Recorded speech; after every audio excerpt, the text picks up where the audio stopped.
So let me review the syllabus. There are a number of interesting things here, and it's very important that you review it carefully. I know it's long, I know it's boring, but my course has a number of features that you don't see in your other courses, and it's very important that you familiarize yourself with the course so that you don't have any surprises later on. It will actually be a very good investment of your time.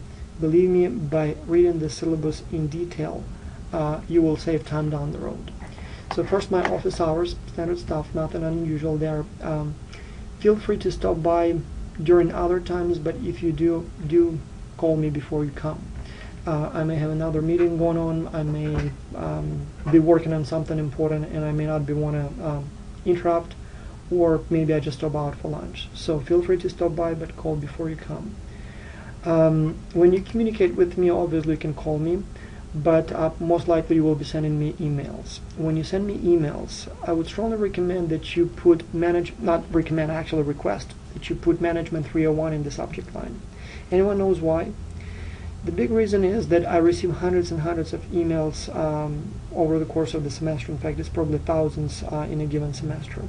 And at the end of the semester, actually a few months after the semester is over, I'm trying to find them and delete all those messages so they don't spam my mail folder forever.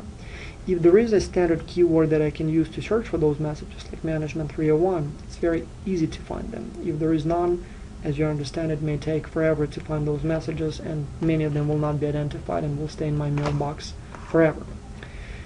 Prerequisites, none. Required textbook, Wild in Hand.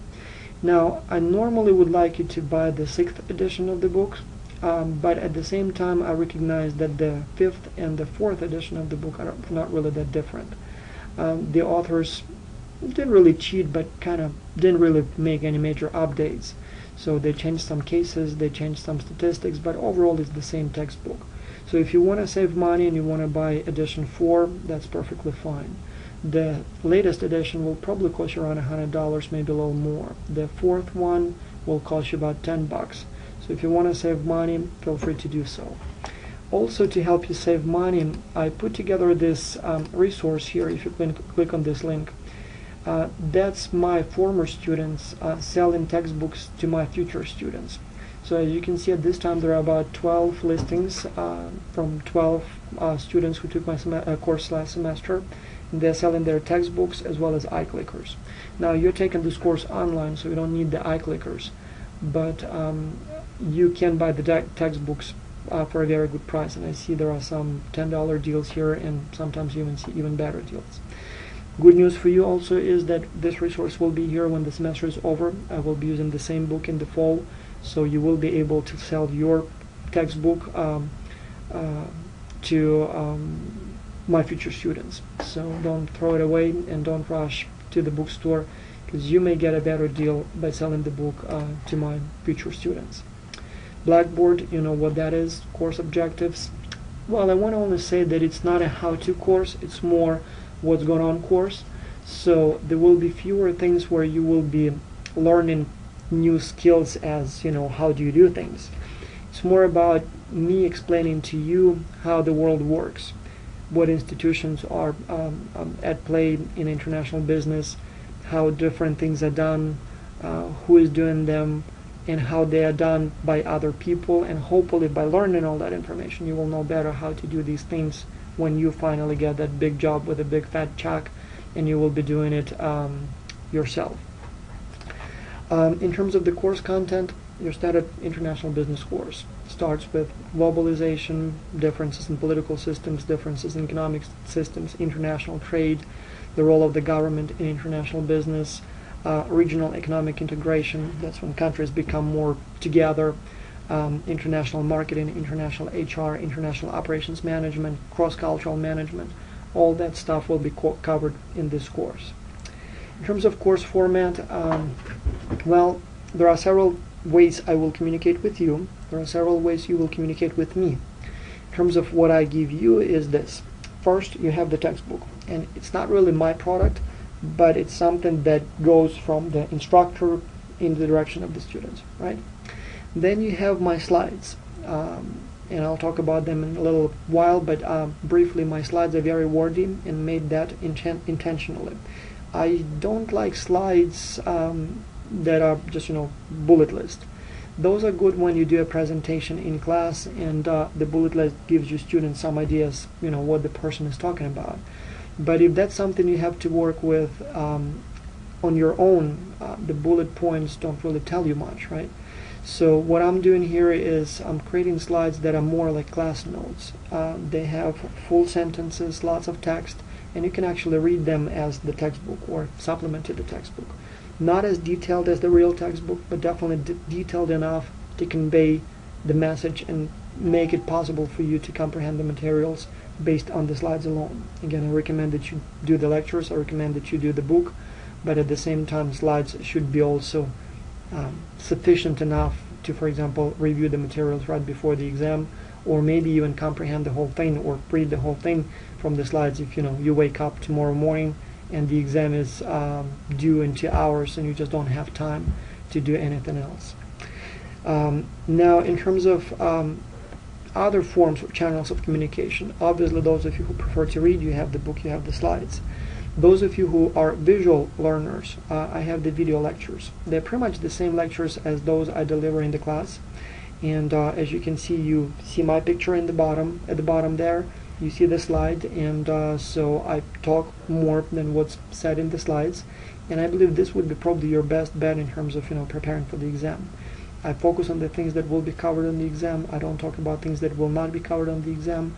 So that would be probably your most efficient and efficient way to go. Those of you who prefer audio learning, I actually created also audio tracks of my lectures. Several reasons for that. I don't know how you like it done, but I read most of my stuff with my ears. I buy audio versions of the books. I bought a program that can convert just about any text to audio. And so instead of reading and spending time in front of a computer or with a piece of paper, I put it all on my iPod, and I listen to that stuff when I work out in the gym, when I jog, when I bike to work, when I commute to work in my car. And so this way I don't really waste any minute on reading. So I read hundreds of pages every week, but at the same time it's all done in the time when I wouldn't be able to do anything else anyway. So for those of you who want to listen to my lectures while you're in the gym or in your car or in your bike, you can. You just get the audio version of this lecture and you work with that. In terms of how you send information to me, well, two things. There will be 3 exams and there will be 10 take-home assignments. And so your homework and your exams, that's how you tell me what you know. And then obviously there will be two-way communication via email, via phone if you want to call me. I don't even mind if you Skype me or send me a message on an instant messenger, on that instant messenger embedded in the iSparking. So all those are good ways to reach me, and feel free to contact me whichever way you want. I normally reply right away, but sometimes, especially now that it's summer and I have some conferences, it may be up to a day before you hear back from me, but you will eventually, and probably sooner than later. I talked about my PowerPoint presentations. They're very wordy, and it's not because I'm a retard and don't know how to, retard is probably a bad word, right? I shouldn't be using it. It's not because I don't know how to create my video lectures. It's just because I make them wordy on purpose so you can comprehend the material more easier. Grade scale, standard stuff. In terms of what you give me, or in terms of how your grade is determined, well, there will be 3 exams. There will be 15 take-home assignments, of which you have to submit 10, and there will be all kinds of bonus opportunities. Exam 1 will be less expensive than exams 2 and 3, and that's done on purpose so that while you're still adjusting to my style, if you don't do well on the first exam, the cost of the error is not as high. But then the other 2 exams are a little bit more expensive, and so hopefully by that time you will know what's expected of you and you will do better. With exams, the only thing that I want to say here is that it's going to be a multiple choice exam, each of them. All 3 are non-cumulative, meaning that the second and the third exams cover only the second and the third parts of the course, not the entire course. You will have a 24-hour window to complete the exams, and I deliberately scheduled them so that it's part weekend, part business day. So the windows will start on Sunday and will end on Monday, and so those of you who prefer to work on weekends, you will have that option. Those of you who prefer to work on work days, you have that option. Once you start the exam, you will have 1 hour to finish it. It's a little more time than I give to students in the class, but I guess that's fine. So you'll have about 30 questions, you'll have 60 minutes, it's 2 minutes per question. My students in class normally are done with those questions in about 30 minutes, so you'll definitely have more time than you need. But again, if you need more time, you have it. Now, I know that 24 hours, that's not a very wide window, but it seems to be becoming standard these days. The reason I'm not giving you more time, the reason's obvious. I don't want to give too many options for cheating, so I prefer to give you I prefer you to write the exam at the very same time, but I understand that's unrealistic. But with 24 hours, that should give you more than enough time to complete the test, and at the same time not too much time for those students who are inclined to cheat, and I hope you understand that. Now I'm going to stop here part 2, and part 3 will be about take-home assignments. There are a number of things that I need to discuss there, so there will be a separate video lecture on that.